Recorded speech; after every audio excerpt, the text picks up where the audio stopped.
उत्तम प्रश्न है कि कलयुग में आपका साथ कौन देगा। और ये आपके लिए, सभी के लिए बड़ा उत्तम प्रश्न है कि कलयुग में आपका साथ कौन देगा। जिस समय भगवान श्री कृष्ण गोलोक धाम जाने को हुए और आखिरी प्रवचन भगवान श्री कृष्ण का अपने सखा मित्र भक्त उद्धव से हुआ, जो बड़े ब्रह्मज्ञानी थे। उद्धव और अपने सारथी दारुक से हुआ था। तो भगवान श्री कृष्ण का जिस समय उनसे संवाद हो रहा था, तो उद्धव ने बहुत सारे प्रश्नों के उत्तर जानने की जिज्ञासा से प्रश्न किए और भगवान ने उद्धव को उत्तर दिए।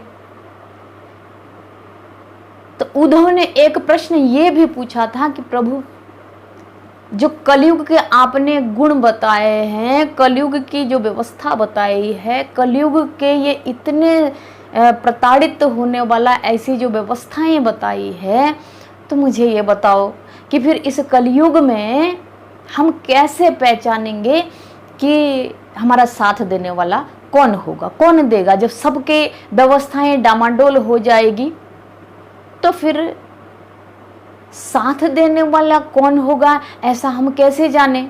तो भगवान श्री कृष्ण ने उद्धव से कहा कि हे उद्धव,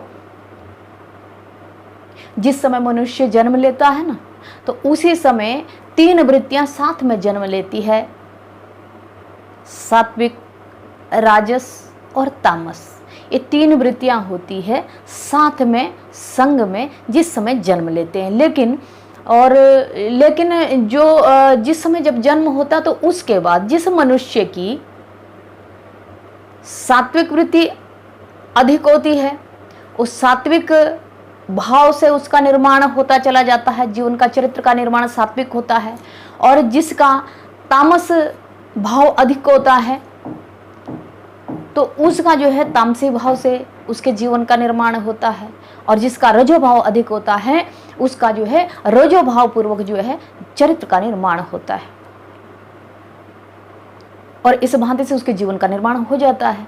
और ऐसा जीवन का निर्माण जो निर्मित हो चुका है, उसमें जिस व्यक्ति का रजोगुण होता है, रजोगुण मायने ठाट बाट से रहना, ऐश्वर्य संपत्ति के साथ रहना, इस तरह का उसका स्वभाव होता है। राजस भाव, ऐश्वर्य संपत्ति, ठाट बाट, ऐशो आराम, ये उसके स्वभाव में ऐड हो जाता है मायने। और तामस भाव का जो मनुष्य होता है, वो अत्यधिक क्रोधी, ईर्ष्यालु, झगड़ालू, लालची, ये ऐसे जो अवगुण हैं उसके अंदर कूट कूट के भरे होते हैं।